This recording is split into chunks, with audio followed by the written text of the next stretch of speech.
L'art de faire moins mais mieux, une leçon stoïcienne pour une vie plus efficace. Tu te sens parfois dépassé par tout ce que tu dois faire? T'as l'impression de courir après le temps, de jongler avec 1000 tâches et au final, de ne jamais vraiment avancer? C'est normal. On vit dans une société qui glorifie le faire plus. Plus de travail, plus de projets, plus d'objectifs. Et au bout du compte, plus de fatigue, plus d'anxiété, plus de frustration. Alors que si on regarde la philosophie stoïcienne, elle nous enseigne l'inverse. Mieux vaut faire moins, mais mieux. Regarde autour de toi. Tout nous pousse à en faire trop. Ton travail te demande d'être efficace, polyvalente, réactive. Tes amis et ta famille veulent du temps, de l'attention. Les réseaux sociaux te bombardent de contenu sur comment devenir une meilleure version de toi-même. On te fait croire que tu dois tout maîtriser. Carrière, amour, corps, spiritualité, finances. Et toi, t'essayes de tout gérer. Sauf qu'au final, ton énergie est éparpillée, tu es épuisé, et rien n'avance vraiment comme tu le voudrais. Tu veux une preuve que ce modèle est absurde? Prends une carafe d'eau. Essaie de la verser dans 10 petits verres en même temps.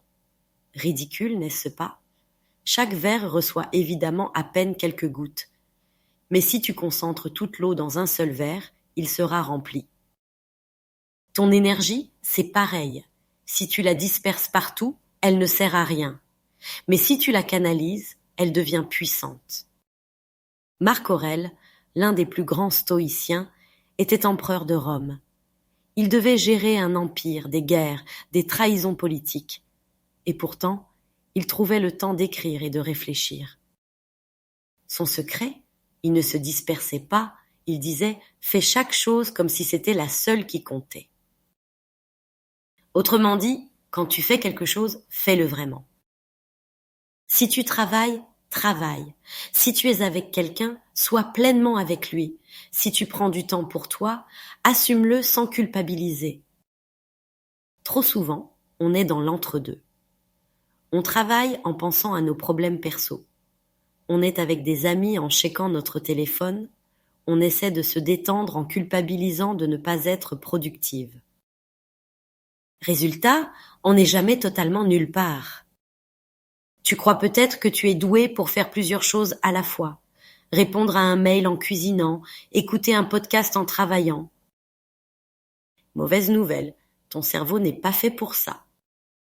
Les études en neurosciences sont formelles. Le multitasking diminue l'efficacité, augmente le stress et fatigue ton cerveau. Imagine un navigateur avec 30 onglets ouverts. Tout rame, tout bug, et à la fin, tu ne sais même plus pourquoi tu as ouvert certains onglets. C'est exactement ce qui se passe dans ton cerveau quand tu essayes de tout faire en même temps.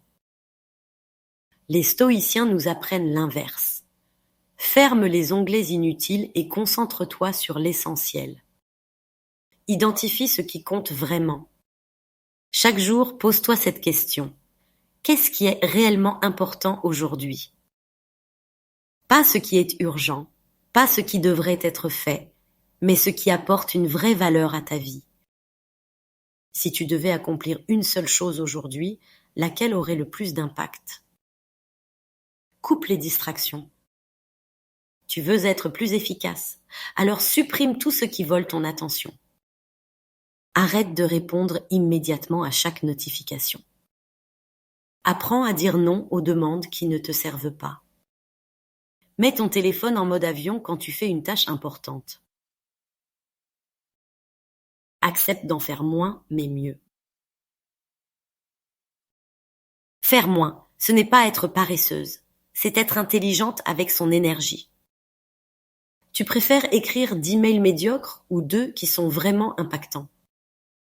Tu préfères enchaîner 5 réunions inutiles ou avoir un vrai moment de réflexion stratégique? Au lieu de zapper d'une chose à l'autre, entraîne-toi à faire une seule chose à la fois. Quand tu lis, lis vraiment. Quand tu manges, savoure. Quand tu bosses, concentre-toi. Fais un test. Choisis une activité et fais-la à 100%, sans distraction. Tu verras à quel point ça change tout. Tu veux une preuve que c'est la meilleure approche? Regarde les personnes qui réussissent vraiment. Elles ne font pas 50 choses en même temps. Elles choisissent leur bataille. Elles vont à l'essentiel. Alors aujourd'hui, pose-toi cette question. Où est-ce que je perds mon énergie inutilement? Et qu'est-ce que je peux éliminer pour avancer plus sereinement? Cette vidéo t'a parlé, peut-être même qu'elle t'a un peu bousculé. Tant mieux, c'était le but. Parce que le stoïcisme appliqué à la femme moderne, c'est ça. Une vision claire, sans illusion, qui te remet aux commandes de ta propre vie. Dis-nous en commentaire, est-ce que toi aussi, tu ressens parfois cette surcharge mentale? Et quelles sont les choses que tu pourrais réduire pour mieux te concentrer sur l'essentiel? Et surtout, n'oublie pas de t'abonner.